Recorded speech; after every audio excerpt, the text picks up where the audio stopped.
Bueno, buenas tardes a todos. Para mí, como está, un orgullo presentar la gran final del Octavo Seneca. Y por favor, que se acerque los capitanes.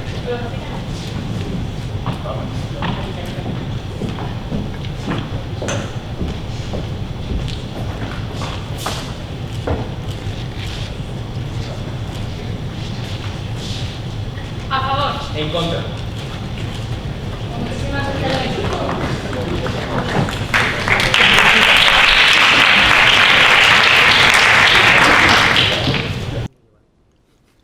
Y es que ese es nuestro hogar, un lugar que quizás nunca pisemos, pero que nuestro corazón no abandona.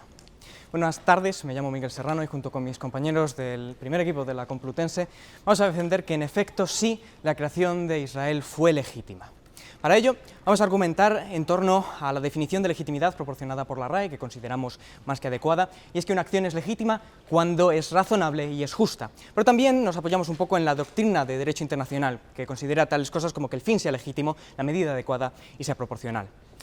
Argumentaremos que tenían derecho a un Estado y que éste tenía que estar en Palestina necesariamente. Pero vamos a dar algo de contexto antes de empezar con la argumentación. Hacia 1947, la población judía del mundo se situaba en un estado de absoluto desamparo, fragilidad y vulnerabilidad. Evidencia de esto son los informes elaborados por The Holocaust Memorial Museum, una institución que se dedica a recopilar toda la información posible acerca de este periodo tan terrible, que nos comentan que había una población desplazada de más de 250.000 judíos con motivo de la Segunda Guerra Mundial o del Holocausto, así como nos habla de un antisemitismo europeo especialmente pronunciado. Muy bien, situados en este contexto, pasemos a la argumentación. Y es que nosotros afirmamos, con nuestro primer argumento, que el pueblo judío tenía un derecho a estar protegido, como todo pueblo, por la mera condición humana. Es decir, hay un derecho fundamental que necesita ser proporcionado a estas personas.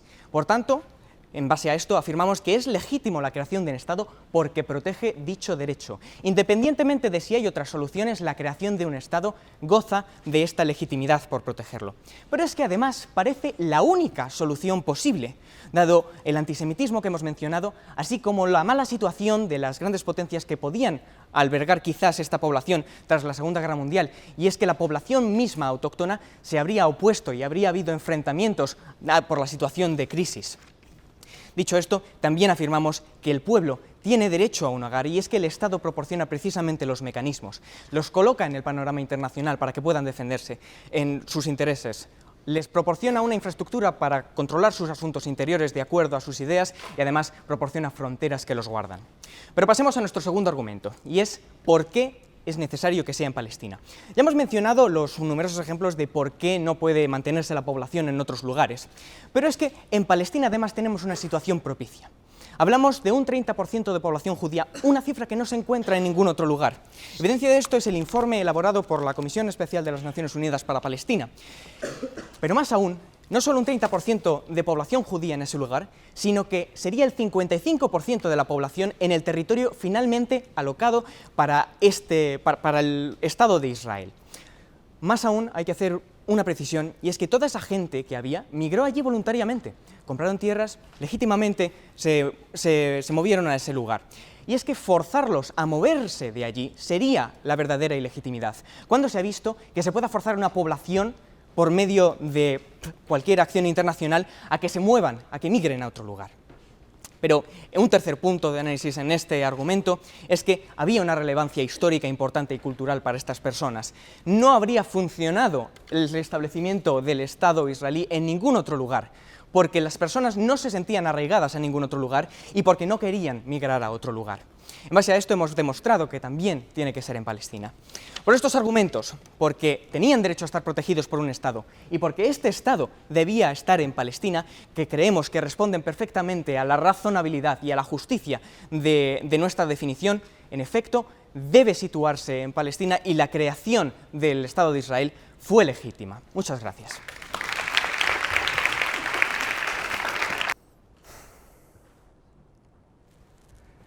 Este es mi pasaporte palestino. Lo tengo gracias a que mi familia lleva viviendo ahí desde tiempos del Imperio Otomano. La cuestión es que a día de hoy no puedo entrar a ningún país sin ser un refugiado, solo por la creación del Estado de Israel. Buenos días, mi nombre es Omar Khalil y ante la pregunta de debate ¿fue legítima la creación del Estado de Israel?, la Universidad Complutense de Madrid afirma que no, ya que no fue ni justa ni razonable. Antes de pasar a desarrollar nuestros argumentos, deberemos definir el término básico de la pregunta, que es legitimidad. Para delimitar qué entendemos por legitimidad en la materia de la creación de un Estado, nos vamos a basar en la obra de Maquiavelo, porque es quien de facto crea la idea del Estado moderno. Bien, Maquiavelo entendía que para que un Estado se constituyese de una forma legítima eran necesarias tres cosas: un territorio definido, una población con un sentimiento de nacionalidad propio y un poder estable sobre ese territorio y esa población. Como tendremos ocasión de comprobar, en el momento de la creación de Israel, ninguno de estos tres requisitos se cumple. Pero antes vamos a pasar a desarrollar nuestros dos argumentos. El primero va a ser un argumento teórico y el análisis de la legitimidad desde él. Y por otra parte vamos a pasar a analizar cómo desde un argumento práctico tampoco fue legítima la creación del Estado de Israel. Bien, en primer lugar, desde un punto de vista teórico, como bien hemos dicho antes, la creación del Estado de Israel no es legítima porque no cumple ninguno de los tres requisitos. Y estos requisitos hay que entender que no son una abstracción, que no son una formulación abstracta la cual un Estado pueda cumplir o no, sino que son unas condiciones mínimas para que el Estado pueda funcionar de una manera legítima. Así, lo primero, no existía ningún territorio definido, solamente informes propositivos, como el informe de Peel de 1936. Por otra parte, no había un sentimiento de nacionalidad. ¿Por qué? Porque solo el 33% de la población de esa región era judía. Y esto choca enormemente con la cuestión de crear un Estado puramente judío en un lugar donde la gran mayoría de la nación no lo es. Por último, no existía un control directo sobre las fuerzas, sobre la población y el territorio. No poseían lo que se conoce como el monopolio de la violencia. ¿Por qué? Porque no tenían el control de las fuerzas de represión, es decir, no tenían ningún ejército ni una policía.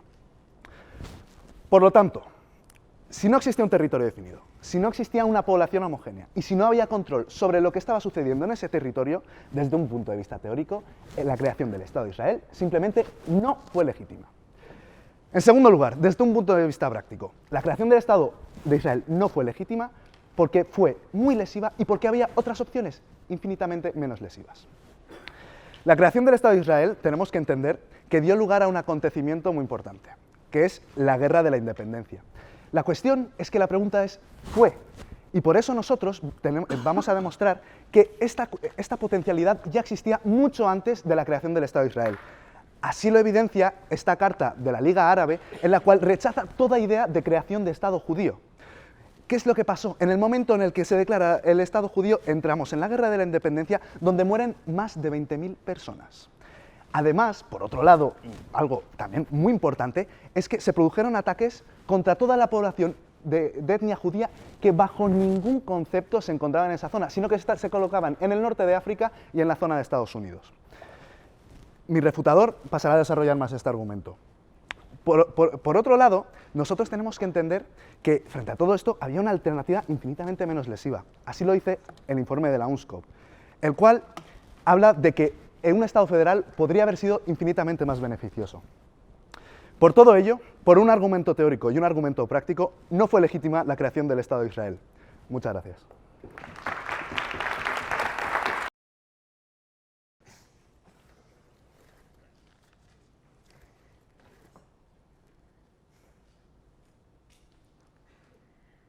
Para poder responder a si Israel es legítimo o no, la creación del Estado de Israel es legítimo o no, lo primero que tenemos que tener en cuenta es por qué la creación de un Estado judío.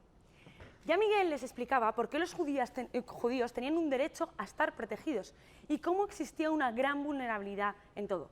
Como ya vemos en este artículo, Los sobrevivientes del Holocausto Enciclopedia, en donde 250.000 refugiados se encontraban en campos de refugiados. Además de un miedo absoluto de volver a Europa debido a las persecuciones que seguían sufriendo, además de las políticas migratorias restrictivas que no dejaban la entrada a ninguno de estos países en Europa. Pero es que es más. De hecho, Avi Sallaim, en el Muro de Hierro, catedrático de la Universidad de Oxford, en Relaciones Internacionales, ya establece como la única forma de protección era mediante la creación de un Estado. Al final, tenemos que tener en cuenta que la creación de un Estado es la única de un Estado judío, nunca va a desproteger a sus propios judíos, por el porque es muy intuitivo pensarlo, ¿no? En segundo lugar, una vez demostrado que se debía crear un Estado judío, debemos de entender por qué Palestina era el lugar más razonable para su creación. Como vemos en este mapa de elaboración propia, con los datos extraídos del informe de estadísticas sobre judíos realizado por el Comité de Judíos Americanos con los datos estadísticos de población de la ONU en ese momento, vemos como realmente casi ninguno de los países llegaba a un 2% de la población judía. Y en ninguno llegaba al 8%, excepto un puntito negro que podemos observar aquí, que es Israel, que llegaba al 30%. ¿Qué es lo que pasa? Que, por tanto, lo justo sería crear el Estado donde más porcentaje de judíos haya, porque no sería razonable cogerlos a todos y llevármelos a la Pampa Argentina, a Kenia o a cualquier otro lugar en contra de su voluntad. Y es que no solo los judíos que estaban allí, sino también los 250.000 refugiados que querían ir a Palestina. Como evidencia, precisamente este informe del Comité Especial de las Naciones Unidas para la Partición de Palestina, elaborado por 11 países neutrales que investigaron durante meses e hicieron encuestas a multitud de personas precisamente para buscar la solución más razonable. ¿Y qué es lo que dice? Que precisamente todos esos refugiados que se encontraban allí querían ir a Palestina. Pero es que además, que precisamente querían ir ahí por una vinculación histórica y religiosa del pueblo judío con esta zona, que favorecía la identificación del Estado para que no fuera fallido. Si yo me voy a un sitio donde yo no me siento representado, lo más probable es que no salga bien. Y es que esto choca troncalmente contra su línea, ¿vale? Ellos nos hablaban primero de un plano teórico, ¿vale? Y nos decían, es que no cumple ciertos requisitos. Claro, ¿cómo va a cumplir los requisitos si se estaba creando el Estado? Es imposible. Por definición, no puede estar cumpliendo esos requisitos. Ahora, ¿que había los elementos suficientes para que precisamente existieran esos elementos en la Constitución? Claro que los había. Había un territorio, había una población y luego se crearían las instituciones. Y en el plano práctico nos decían, es que se va a crear la guerra. Bueno, es que los judíos, como se indica en este informe precisamente, iban a querer ir a Palestina en cualquier lado y estaban haciendo migraciones masivas hacia allí. Por lo tanto, lo más probable es que en cualquier caso hubiesen cogido y hubiesen creado este Estado para protegerlos. Al final nosotros teníamos que responder a dos preguntas en este debate. En primer lugar, ¿por qué es necesaria la creación de un Estado de Israel? Y precisamente vemos como la protección como derecho fundamental lo legitima. Y en segundo lugar, precisamente, ¿por qué se tenía que crear en Palestina? Porque era lo más razonable. Respondemos a nuestra definición. Es lo más justo, es lo más razonable. Muchas gracias.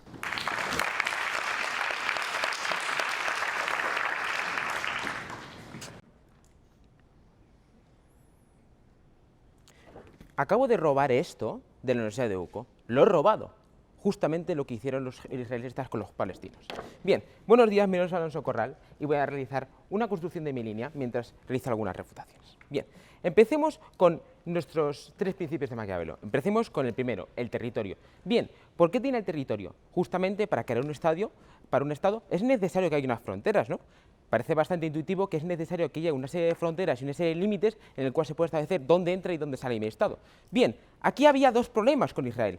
El primer problema es que en propiedad solo tenían un 8% del Estado, como evidencia el profesor de la Universidad de Valencia de la Historia Contemporánea, que nos evidencia que solo tienen entre un 6 y un 8% del Estado. Pero claro, desde el equipo a favor nos hablan de que, bueno, es que después se hizo una partición. El problema es que nunca hubo un límite definido, como se evidencia justamente con el muro de hierro. Es decir, hubo muchas propuestas de partición. Hubo una, hubo otra, diferentes límites, diferentes fronteras, no había ningún territorio definido, no había nada definido, no tenían esa calidad de territorio. Bien, en segundo lugar vamos a hablar de una población permanente. No tenía una población permanente. Bien, ¿por qué no? Precisamente, cada persona judía lo único que comparte con otras personas judías es la religión. ¿A qué me refiero con esto? Las costumbres de un alemán, las costumbres de un ruso, las costumbres de un estadounidense son totalmente diferentes. No significa que el que sea judío tengas que compartir toda una comunidad y toda una serie de costumbres. Esto lo voy a comentar con un argumento de la conflictividad, con el segundo argumento de la conflictividad, y voy a hablar aquí de los judíos integracionistas. Precisamente los judíos integracionistas son personas que tenían otro tipo de costumbres en las que estaban felizmente en sus casas. En el norte de África, estaban en Marruecos, pero por el conflicto árabe, los árabes de Marruecos precisamente les echaron. personas con otras costumbres. No había esta nacionalidad. Por lo tanto, todo lo que nos han de las ideas cae. Y por último, un poder estable. Es decir, para tener, primero necesitas un territorio en el que tengas unas fronteras y después necesitas ejercer la fuerza de este territorio. Es decir, si a lo mejor mañana el gobierno judío, si es que había alguna estructura política, pone un mandato legal, nadie lo va a cumplir porque no tenía ningún poder en el Estado, como se evidencia en el Muro de Hierro. Antes de comenzar con el segundo punto, venga, Lucía, digo, Miguel. ¿Qué opinión le merece el caso del pueblo armenio, que fue víctima también de un genocidio tras el cual las grandes potencias le otorgaron un Estado legítimo para defenderlos y protegerlos? Vale, primero tendría que ver el caso de Armenio porque creo que cada caso concreto es diferente. Bien, respecto a lo que nos han hablado ellos, que quería comentarlo, es que en ningún momento nos han dicho por qué esto tiene que ser formalmente en Estado. Es decir, creo que si yo cumplo las pretensiones de Palestina en voy a formar un Estado, a lo mejor los judíos podían meterse ahí y formar un hogar y estar bajo las garantías del pueblo palestino. Es decir, en ningún momento nos explican por qué tiene que formalizarse necesariamente el Estado. Pero bueno, no me queda tiempo, así que voy a hablar del último punto, en la solución, y explico por qué es razonable, y después lo justo, en el que explico la ONU. Bien, ¿por qué el federalismo era lo más recomendable? No solo fue una de las recomendaciones que hicieron justamente los países de Oriente en el informe de la UNSCOP, los países de Oriente, los cuales tienen una costumbre más cercana que ellos, hicieron esta recomendación, no un federalismo, vamos a darles todo a todos con dos capitales, sino que después, en 1993, según este informe de la ONU, también los palestinos y israelíes en comité dijeron, oye, pues quizás hubiera sido una mejor opción hacer caso a los países que están más próximos y pueden tener más costumbres. Es decir, ya había esta conexión. Y por otro lado, de la ONU, hablamos de la ONU, es decir, ¿fue justo la ONU? El problema de la ONU es que no fue un proceso justo. No solo tenían más derechos los judíos, sino que también tenían más comunicación los judíos. ¿A qué me refiero con esto? Precisamente, como dice la Universidad de Valencia, por un lado, el ministro de Guatemala decía, oye, que a lo mejor nosotros no tenemos mucha idea del tema y nuestros compañeros tampoco. No sabían del tema, países europeos votando algo que no sabían. Por otro lado, tuvieron más intervenciones los judíos que los palestinos, es decir, tuvieron más derecho. Y por último, un mes antes, como dice esta evidencia, un mes antes de establecer todo este conflicto, ya había comunicaciones entre judíos y los campos de refugiados para darles pena y todo eso. Es decir, ya había comunicaciones que los palestinos no tenían. El proceso no fue justo, por lo tanto, el proceso no fue justo, y por otro lado, no fue razonable, porque no fue un federalismo. Muchas gracias.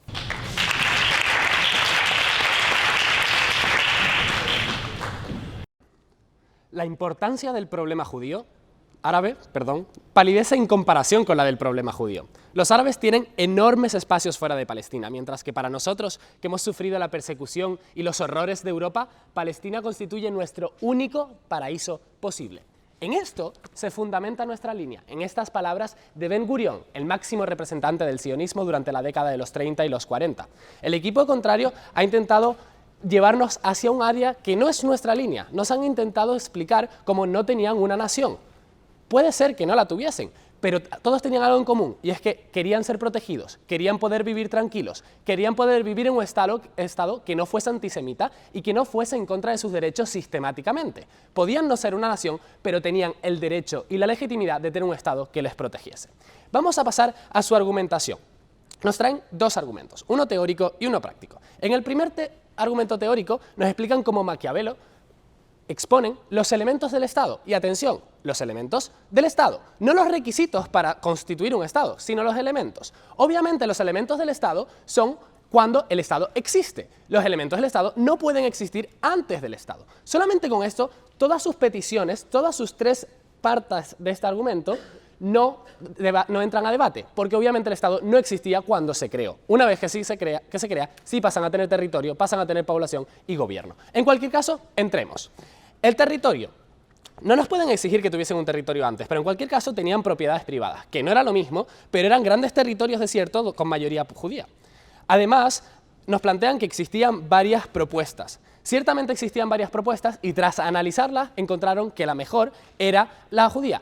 La Palestina. Además, mediante el informe de la UNSCOP, se especifica por qué aquí, por qué el Estado sería fallido si fuese en cualquier otro sitio sin una vinculación histórica y religiosa. Nos plantean que la población no era suficiente porque era solo del 30%. Esto es simplemente falso. En la porción de territorio que al final acaba en Israel, había un 55% de población judía. Esto lo demuestra la evidencia que ha explicado mi compañera. No solamente eso, sino es que 2 años después, 2 años después, la población de Israel era de un 85% judía, porque habían llegado todos los refugiados que habían estado exiliados de Europa. Además, muy importante entender que la población de árabes en 1947 en todo Palestina era de 1 millón. La de judíos era de 600.000. Quiero decir, es menos, o sea, es más de la mitad. Es realmente no tanta diferencia. Había mucha zona desierta, había muy poca gente viviendo ahí. Realmente la población sí que era suficiente. Vale. También nos plantean que no tenían gobierno y no había un control que ejerciese, un ejército que ejerciese ese control. Sí tenían instituciones, así era como se organizaban. De hecho, así fue como consiguieron un Estado, porque si no, difícil lo habrían conseguido. Además, las instituciones se crean en un día, no hay mucho problema al respecto. Y encima, quiero decir, al día siguiente estaban en mitad de una guerra. Ejército y capacidad de organizarse tenían más que de sobra. Entonces vemos como todo su argumento teórico, primero, que no entra a debate, y segundo, aunque entrase, es falso. En cualquier caso, nos traen un último argumento práctico, en el cual se crea una guerra de la independencia. Primero, las consecuencias creo que no entran a debate, en tanto que estamos hablando de la creación del Estado, pero en cualquier caso era inevitable por el nivel de conflictividad que había. En esta evidencia sobre las masacres vemos como la conflictividad era muy alta y muy continua en el Estado de Israel, como los judíos y los árabes estaban continuamente a riñas los unos con los otros, y como esta guerra era inevitable, sobre todo teniendo en cuenta que cada vez venían más judíos a esta zona. Y último, nos plantean el problema de los judíos integracionistas. Ya existía la persecución, y porque ya existía ese conflicto, y porque hubiese un Estado o no, no cambiaba nada. El conflicto, al final, la persecución a los judíos integracionistas en países árabes iba a seguir existiendo. Señores, era razonable y era justo. Había gente desprotegida, había gente desamparada, y la única forma de conseguirlo era que tuviesen un Estado. La única forma de pararlo era concederles un Estado, por lo tanto, era legítimo. Muchas gracias.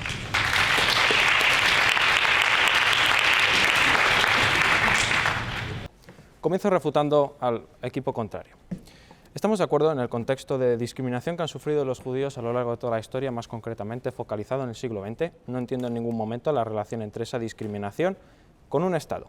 Respecto al territorio y por qué tiene que ser así, ustedes nos presentan una evidencia en la que efectivamente son una mayoría en cierta parte del territorio, pero una minoría tan grande que el artículo de la catedrática de la Universidad Complutense de Madrid, que está aquí, nos indica que por cada judío había 7 palestinos en esa zona concreta. Refuta completamente su evidencia y no ha lugar respecto a que una minoría de 1 frente a 7 tenga que quedarse con el 55% del territorio.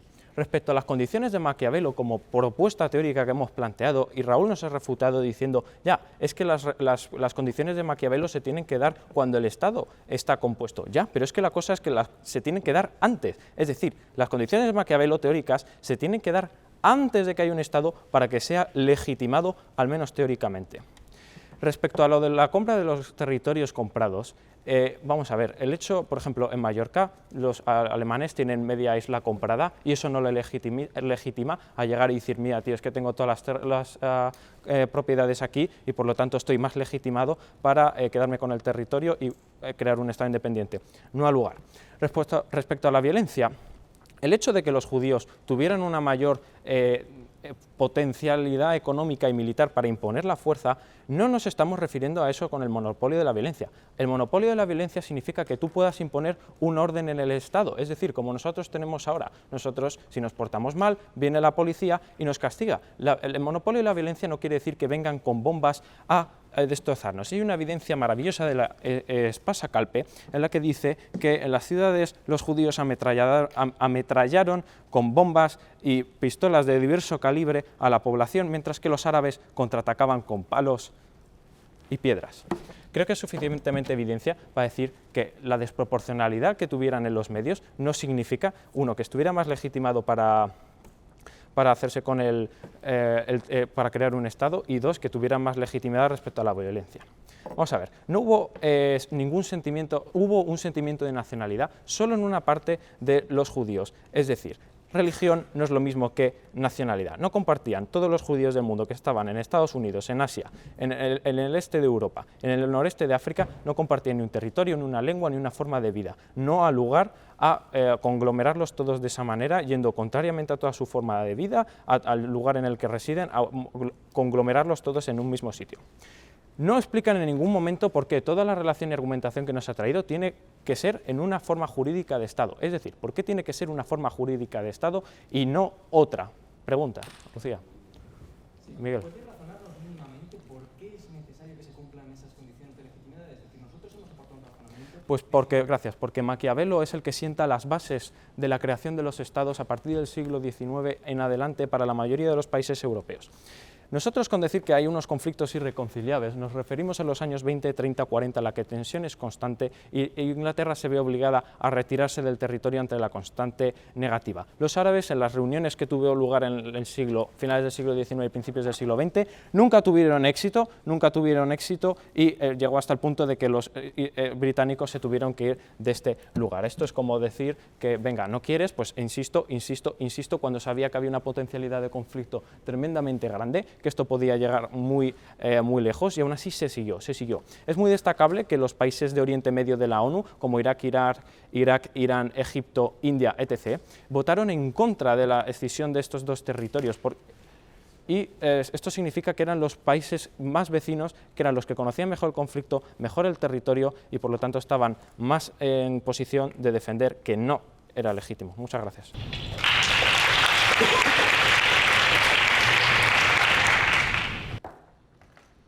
Como diría Aristóteles, soy muy amigo de Platón, pero más amigo de la verdad. Y aquí yo soy muy amigo de la Complutense, pero hay que ganar este debate. Entonces, para que tengan tiempo de responderlo, voy a ir diciendo por qué hemos hablado de Armenia. Mira, si usted no tiene el conocimiento necesario para el debate, no pasa nada, yo se lo explicaré aquí mismo. ¿Por qué el genocidio armenio es importante? Lo que pasó en 1918 es que a los armenios se les dio un estado para ellos solos, eran una etnia. Lo que pasaba es que habían sufrido un genocidio por culpa de los jóvenes turcos otomanos que ocupaban la zona. ¿Qué es lo que ocurre? Que entonces se les dio un estado para que pudieran protegerse mejor, para que dentro de sus fronteras estuvieran seguros, para que tuvieran mecanismos suficientes para hacerlo. ¿Y qué pasó? Que todo fue bien. Todo fue bien y los armenios vivieron en paz y el resto de sus días. Entonces, si quieren luego le muestro la evidencia, es razonable pensar que los de la ONU misma pensaban, mira, si los palestinos aceptan esta solución, es una solución fantástica, por eso decimos que las consecuencias no importan tanto, aunque entraré al trapo a ellas. Es decir, puede que ellos pensaran, mira, esto ya se ha hecho antes y se hizo bien y no pasó nada, si los palestinos se comportan, entonces podrán convivir más o menos en paz estos dos pueblos. Vale, al margen de eso, pasemos al punto de Maquiavelo, pero antes, su pregunta. ¿Por qué fue legítima la creación de ese Estado armenio?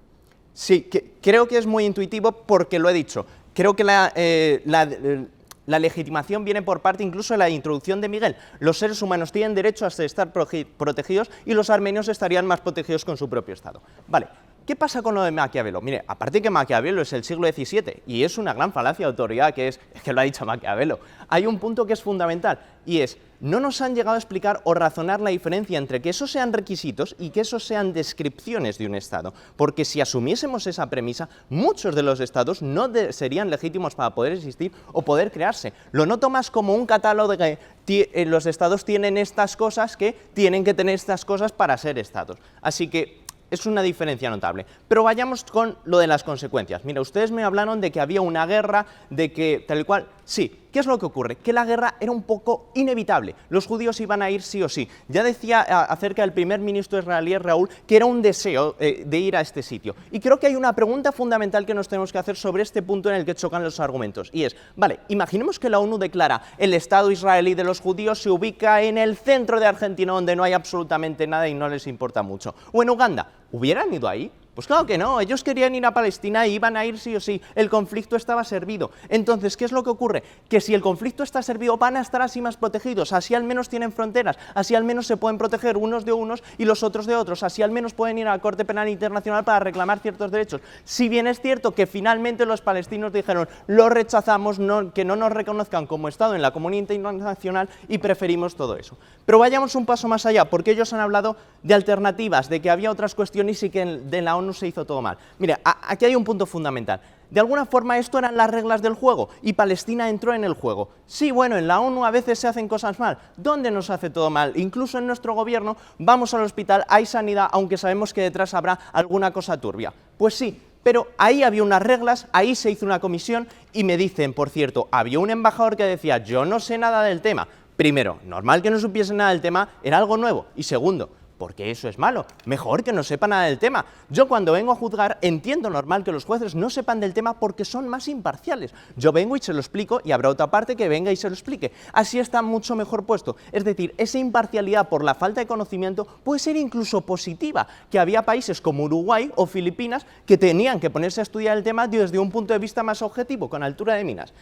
Entonces, eso, aceptaron las reglas del juego y al final dijeron, mira, no nos ha gustado la decisión que ha salido. Bueno, no siempre nos gustan, pero eso no quita que el proceso fuera legítimo. Es decir, fue justo porque tenían una necesidad de protegerse, fue razonable porque todo se hizo bien y esto nos dice que... exactamente, muchas gracias.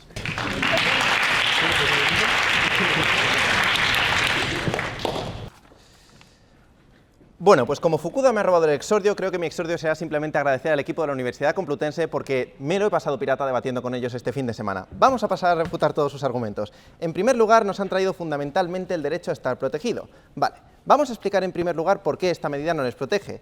Esta medida no protege a los judíos, en primer lugar, porque como muestra este estudio a nivel internacional, precisamente los judíos del norte de África integracionistas tuvieron que huir de sus países porque precisamente la Liga Árabe había declarado la guerra al Estado de Israel si se independizaban. Es decir, esta medida perjudica a los integracionistas porque la Liga Árabe amenazó a los judíos que vivían en el norte de África. Ahora bien, esta medida tampoco les protege porque era evidente que se iban a producir una serie de consecuencias y estas consecuencias era evidente que iba a ser una guerra. Tal como muestra esta evidencia del muro de hierro, precisamente un bando y otro tenían la intención de no permitir que el otro bando se independizase. Yo soy Israel y no quiero que Palestina se independice, yo soy Palestina y no quiero que Israel se independice. Si nos dais a cada uno lo que los dos no queremos, lo que vamos a hacer es finalmente una guerra. Y si lo que provocáis es una guerra, no estáis dando un hogar a los judíos para que puedan protegerse. Por lo tanto, vemos la contradicción en su argumento. Por otro lado, debemos ver cómo nuestra medida precisamente protege más a los judíos. Esto es nuestra medida del federalismo. ¿Por qué? En primer lugar, porque cortamos el problema de raíz, porque precisamente hemos explicado cómo el origen de la guerra se debe precisamente a las pretensiones de independencia de ambas partes. En segundo lugar, porque precisamente si satisfacemos en cierta medida las pretensiones de ambas partes, conseguimos que eviten el conflicto bélico más agravado posteriormente. ¿Por qué? Porque si yo soy los judíos y me han dado por fin el Estado porque tanto me he estado peleando, aunque sea un Estado que tengo que compartir con los palestinos, por lo menos tengo lo que quería y no voy a renunciar a ello y no voy a intentar hacer una guerra y no voy a intentar perjudicar lo que por fin he conseguido después de tanto tiempo. Vale. Por otro lado, nos han traído también que esta es una medida que les va a colocar a nivel internacional, y es que precisamente nuestra medida es más beneficiosa a nivel internacional para ambos bandos. ¿Por qué? Porque por un lado van a reconocer a los judíos a nivel internacional y porque por otro lado también van a reconocer a los palestinos a nivel internacional, cosa que no pasó finalmente, por desgracia, para los palestinos, porque nadie les quiso considerar un Estado. Por otro lado, nos han explicado por qué querían hacerlo en Palestina. En primer lugar, nos han explicado cómo existe un 30% de judíos. Vale, en primer lugar, ese 30% es meramente un 70.000 judíos. En segundo lugar, nos han dicho que no se produce ese 30% en ninguna otra parte del mundo. Ojo, que en otras partes del mundo es un porcentaje del total, es decir, el 3% de Estados Unidos, tal como nos han traído, y lo ha calculado mi compañero Mar en la mesa además, son 70 millones de judíos, es decir, no es una tontería. Vale, por otro lado, debemos ver cómo nos han dicho que no deberíamos echarles de ahí porque estaríamos echándoles de una zona a la que han migrado voluntariamente, y yo digo, oye, podemos darles incentivos para que vuelvan a Europa, por ejemplo, utilizando las sanciones que pusieron a Alemania y que precisamente fueron para financiar el Estado de Israel, para reconstruir Europa y que puedan volver a su hogar, no hace falta echarles. Vale, pero aquí hay un punto esencial en este debate y es el motivo por el que nosotros ganamos. La pregunta antes. Sí, a ver, ¿me podrías explicar cómo un Estado de integración, en un Estado federal, podría parar el antisemitismo y las masacres? ¿Por qué iban a matar en el Estado federal a los judíos si es un Estado federal de judíos también? Vale, bueno. Un punto de este debate fundamentalmente es que no han querido responder en ningún momento a los 3 requisitos de Maquiavelo. ¿Por qué es importante que se cumplan los 3 requisitos de Maquiavelo? Muy sencillo, en primer lugar, porque tiene que haber nacionalidad. Y tiene que haber nacionalidad porque cuando hay nacionalidad hay cohesión entre las personas, son más favorables a ayudarse entre sí. Esta es la definición de Mill. Existe un sentimiento de nacionalidad cuando tengo el sentimiento de querer ayudar a los otros. ¿Qué es lo que ocurre cuando no hay nacionalidad? Que no tienes un Estado cohesionado. Y si no tienes un Estado cohesionado, tienes un Estado fallido. ¿Qué es lo que ocurre cuando no tienes territorio? No tienes un margen donde lo tengas protegida toda tu población, es decir, no tienes seguridad. ¿Qué es lo que ocurre cuando no tienes gobierno? Lo que ocurre es que no puedes hacer una imposición efectiva y legal y fiscal. Entonces, ¿por qué era importante que se cumplan estos 3 elementos? Nos han dicho fundamentalmente que estos 3 elementos son una mera descripción de los estados. Mira, también es una descripción del ser humano decir que tiene cerebro, que tiene corazón y que tiene sistema nervioso. ¿Qué ocurre si no tienes corazón, cerebro y sistema nervioso? Pues que no has nacido como humano. ¿Qué ocurre si no tienes estos 3 requisitos que nos enseña el filósofo y político Maquiavelo? Pues que simplemente no has nacido como Estado. Como nos han comprado que no se producían estos requisitos, nosotros ganamos este debate.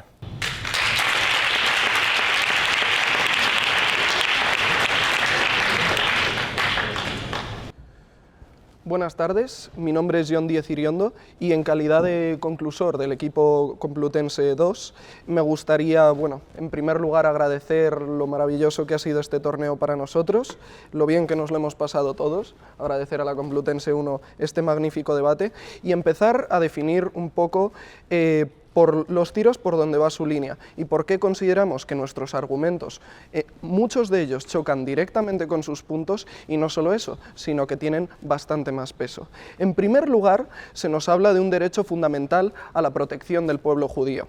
La única solución posible es un Estado, porque el Estado proporciona los mecanismos de defensa a los judíos más eficientes. Perfecto. Mi compañero Abel, en su rapidísima intervención, ha mencionado que esta medida no protege a los judíos integracionistas y no estamos teniendo en mente a toda la comunidad judía, sino solo al porcentaje que estaría a favor de ir a Israel.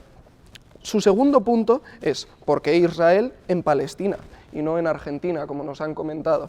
Bueno, nos han hablado de un 30% de población judía y campos de refugiados, una migración voluntaria. Nuestro compañero Raúl incluso indica que van a venir muchísimos más refugiados de esos campos y que además la densidad de la población árabe es muy baja. Bueno, como las cifras son engañosas, mi compañero Abel ha aclarado, por ejemplo, que es una cifra en números bastante pequeña, pese al alto porcentaje.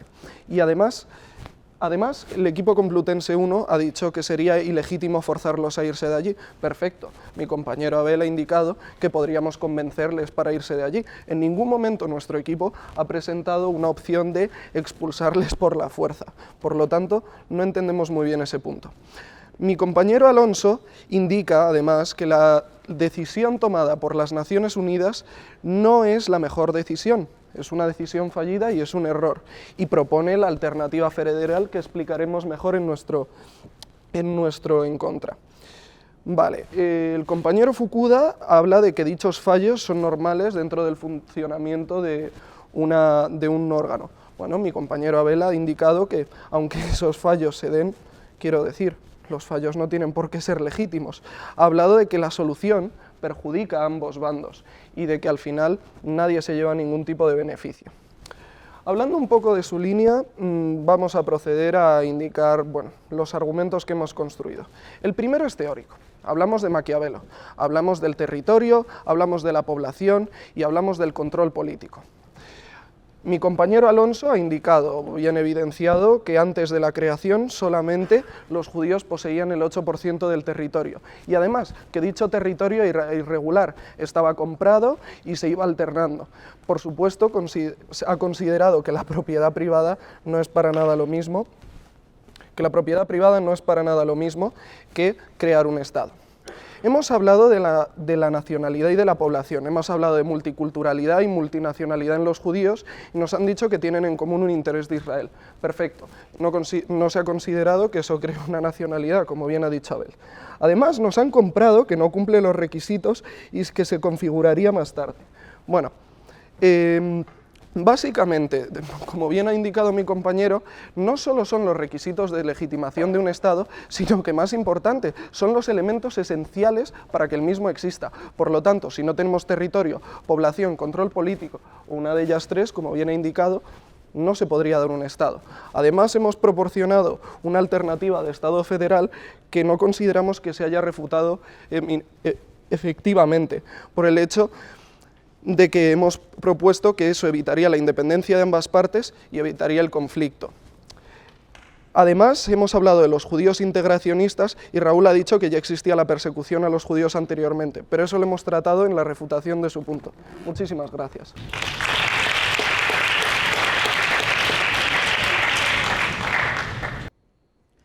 De parte de todo el equipo a favor, tremendamente orgullosos de nuestros compañeros y del maravilloso debate que han ofrecido. En este turno de conclusión vamos a seguir además la estructura que los mismos han aportado para el debate. Un plano teórico y un plano práctico en relación con estos argumentos y cómo la colisión va a llevarnos a una conclusión en el mismo.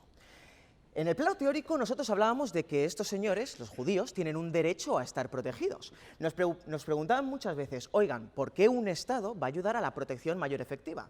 Y esta respuesta ya la dábamos desde la propia exposición inicial. Decíamos, porque se vinculan al Estado en ámbito de filiación, porque se ofrece una infraestructura, se mejoran los intereses en la protección militar y consular, porque se establecen fronteras y una serie de elementos que solamente se puede llegar a los mismos cuando establecemos el Estado. Pero no solamente lo decíamos nosotros, sino que además aportábamos varias evidencias, como Abraham Schlein, doctor en Oxford, que establecía este mecanismo como uno de los mejores, sino el mejor, o como el informe de la UNESCO, que establecía esto como altamente recomendable. Este ha sido el plano teórico y del derecho que nosotros hemos establecido, y su plano teórico ofrecía una serie de respuestas.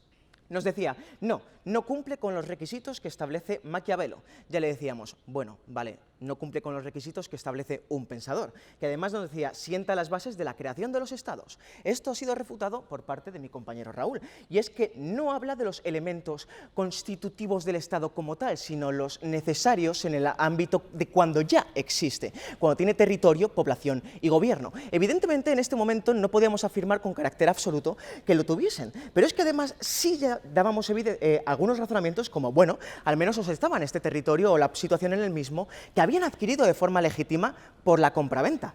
Está muy bien que mi compañero Alonso saque este cartel y diga, bueno, lo he robado, porque es muy atrevido para ello. Pero el caso es que los judíos, cuando llegaron a este territorio, sí realizaron la compraventa legítima y, por lo tanto, tenían estos territorios de forma efectiva. Y, por lo tanto, podemos sacar una conclusión en este plano teórico. Traíamos el caso armenio, que ya lo explicaba en respuesta a mi compañero Fukuda, y es que, oye, cuando tenemos que proteger a una población y creamos un Estado, resulta que es efectivo. Ha sucedido antes, tenemos un precedente y lo podemos tomar como elemento, entonces, de peso, y así vemos cómo es bastante posible que el plano teórico caiga por nuestra parte.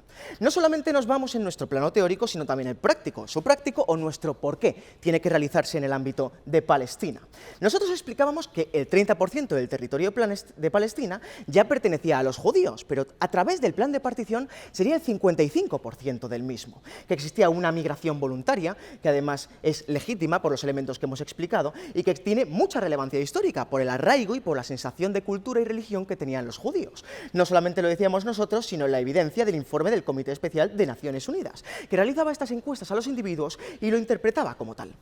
¿Qué es lo que nos ha traído el equipo contrario? Nos decía, ¿existen otras soluciones menos lesivas? Le preguntábamos, ¿cuáles? Nos decían, un Estado federal. ¿Por qué es menos lesiva? Hemos esperado durante mucho tiempo el razonamiento, no ha llegado prácticamente en ningún momento, hasta que Raúl le ha realizado una pregunta a mi compañero Abel. Tercera refutación que no podemos responder. Pero es que encima, su máximo razonamiento ha sido, es que siendo judío no le van a hacer daño. Y no me sirve desde la perspectiva del rigor académico. Necesito más peso en esa argumentación, no vuelvas a cometer ese error nunca en una final. Abel. No obstante, además, seguimos esperando la respuesta de por qué iban a evitar la guerra en ese sentido. Cuando le decía a Lucía, no, es que los judíos iban a ir sí o sí, tenían una voluntad migratoria por ese ámbito cultural. Es que la afluencia era prácticamente inevitable y por lo tanto teníamos que buscar la opción menos lesiva. Lo que nos hace bastante razonable el hecho de interpretar que incluso en el caso práctico, en ese plano práctico, el hecho de que fuese en Palestina era bastante relevante y que por lo tanto se debía hacer. Y aunque el rigor académico me exige solemnidad, no puedo evitar la tentación de citar en esta final a Gandalf, que dijo que toda criatura viviente merece volver a su hogar. Muchas gracias.